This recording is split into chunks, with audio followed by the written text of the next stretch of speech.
Salut, c'est Random Sensei. Cette vidéo est à l'occasion de la saison 2 de Danmachi, dont la première saison a été publiée depuis 2 ans déjà. Bref, je vous mets dans le bain en vous expliquant comment l'anime commence. Dans Danmachi, les dieux sont descendus sur Terre à jamais.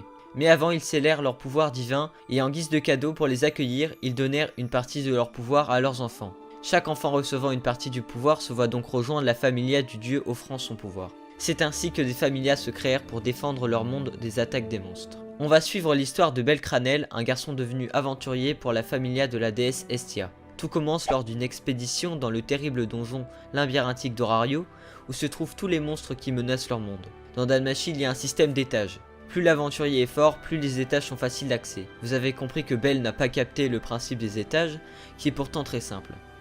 Il va s'aventurer à un étage normalement impossible d'accès pour un niveau 1.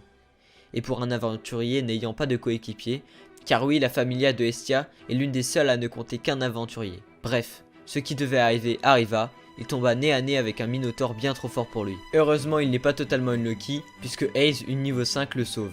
Bel tombe amoureux de Haze et c'est là que l'anime prend tout son sens, et qu'il va devenir vraiment intéressant. Fraîchement sorti de cet affrontement, Bel court voir sa conseillère d'expédition qui lui dit clairement « J'ai cru comprendre que Haze aimait les garçons forts ».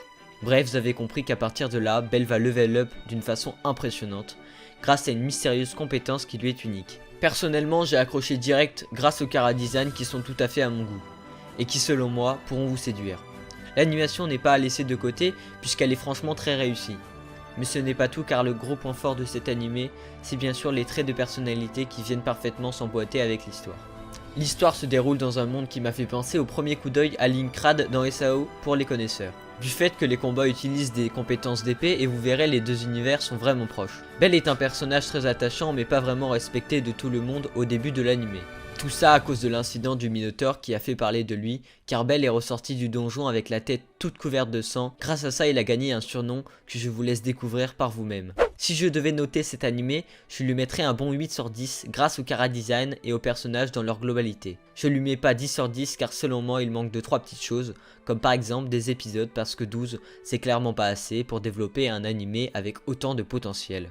Heureusement, il y a une saison 2 qui vient tout juste de débuter, je vous drop un petit synopsis à la fin de la vidéo. Bref, j'en ai fini avec la saison 1, qui touche pour genre action, aventure, comédie, fantasy, romance et pour thème, combat, divinité, démons, magie et monstres. Elle est disponible sur Wakanim et Netflix. Sur ces deux plateformes, vous pourrez aussi retrouver une saison dédiée à Haze, que je ne développerai pas car elle est franchement pas à mon goût. Passons à la deuxième saison. On aura attendu 2 ans pour que la saison 2 de Danmachi voit le jour et le 12 juillet 2019, nous pouvons enfin la regarder. Je vous drop un petit synopsis pour cette fin de vidéo. Bel est confronté à la famille Apollon qui l'accuse faussement d'avoir blessé gravement un de leurs enfants. Le dieu Apollon, pour laver ce terrible affront, défie Hestia dans un war familia. Et si Bel perd à cet affrontement, il se verra rejoindre la familia adverse. J'espère que vous avez aimé ce petit synopsis que j'ai concocté grâce à l'épisode 1 que je viens tout juste de regarder. Avant de finir la vidéo, je voulais vous dire que je cherche un intro maker pour me faire une intro à la façon AMV. Donc si vous en connaissez un, envoyez-moi un message par Discord, je vous le mets en description. Bref, n'oubliez pas le like et l'abonnement avant de quitter la vidéo, ça me ferait vraiment plaisir. Sur ce, c'était Random Sensei.